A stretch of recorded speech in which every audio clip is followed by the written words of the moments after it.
Merdeka! Betapa sukacitanya hari ini bangsa Indonesia diberi kesempatan untuk merayakan hari kemerdekaan kita.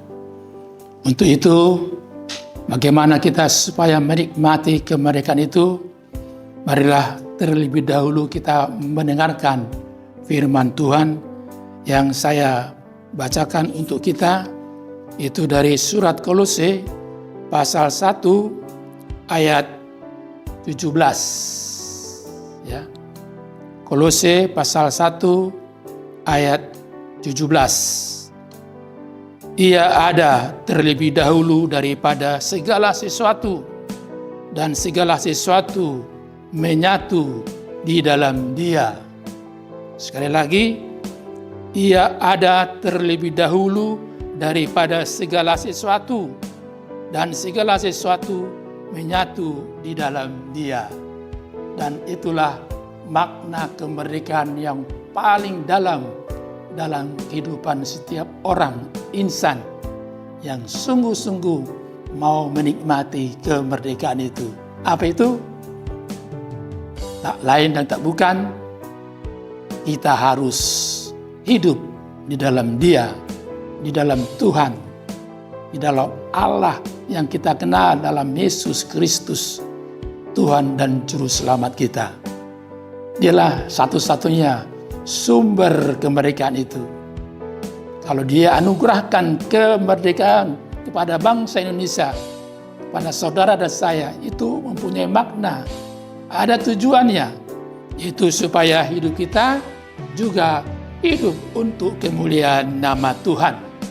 Jadi kemerdekaan yang Tuhan anugerahkan kepada kita, sungguh-sungguh kita pergunakan untuk kemuliaan nama Tuhan. Luar biasa indahnya kemerdekaan itu.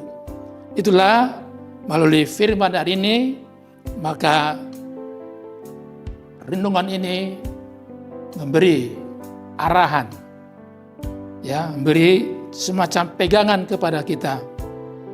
Apa itu? Supaya kita tetap di dalam Tuhan. Ya. Jangan sekali-kali mencoba hidup di luar Tuhan. Ya. Kenapa? Bagi orang demikian nanti udah siap, ya, si iblis itu, ya, roh-roh kegelapan, roh-roh kejahatan itu akan menerkam kita. Jadi indah sekali kalau kita sungguh-sungguh merdeka di dalam Tuhan.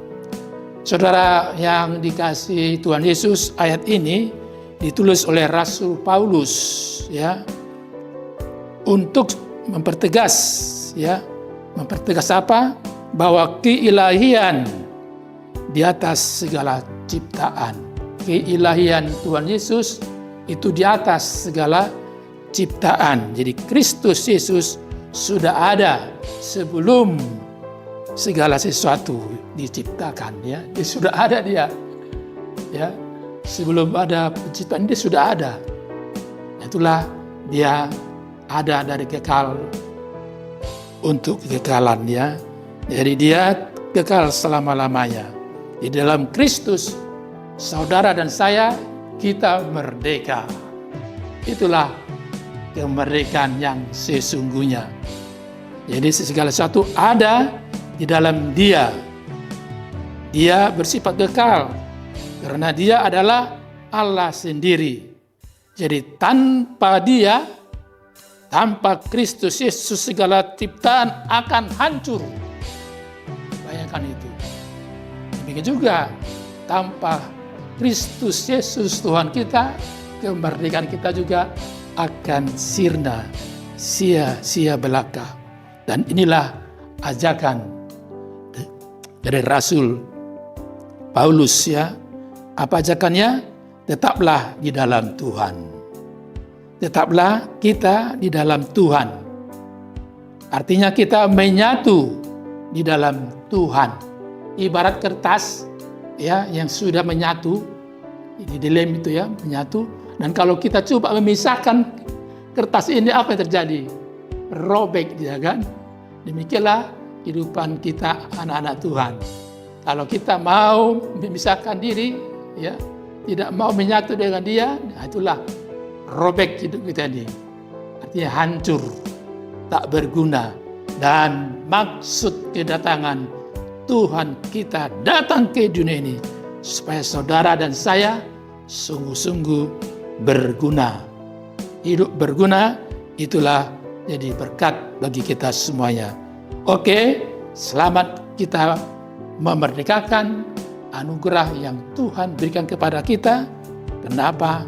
Karena kemerdekaan yang dari Tuhan akan membawa kita selamat di dunia ini, di dunia, dan kita juga selamat menuju surga, tempat yang telah disediakan bagi setiap orang yang merdeka dalam Kristus Yesus Tuhan kita. Amin, kita berdoa. Betapa indahnya hidup merdeka di dalam Kristus Yesus Tuhan kami. Karena dalam Engkaulah Tuhan, kemerdekaan itu bermakna bagi kami. Supaya kami bebas, merdeka, berbuat segala sesuatu untuk kemuliaan nama Tuhan.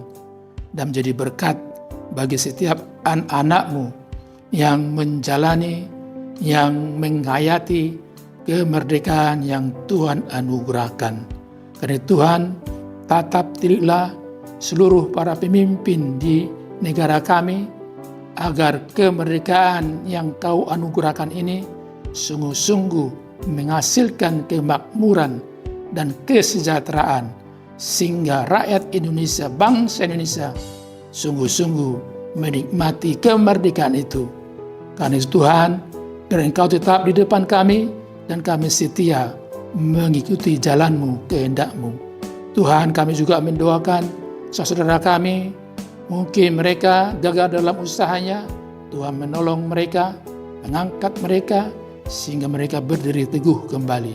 Yang sakit Tuhan sembuhkan, dan dalam pergumulan Tuhan menangkan jiwa mereka, juga dalam kedukaan Tuhan menghibur, memberi pengharapan yang indah dalam kehidupan mereka. Berilah Tuhan, anak-anak-Mu yang sedang menjalani pendidikan, Engkau berkati mereka, sehingga mereka pun akan menikmati cita-cita yang telah Tuhan sediakan kepada mereka semuanya. Kasihanilah kami ini ya Tuhan, ampuni segala kesalahan, pelanggaran dosa kami, sehingga Engkau senantiasa tinggal diam dalam kami, dan kami tinggal di dalam Engkau. Terpujilah nama-Mu kekal sampai selama-lamanya. Amin. Anugerah dari Tuhan Yesus Kristus dan kasih Allah Bapa dan persekutuan Roh Kudus menyertai kamu. Amin.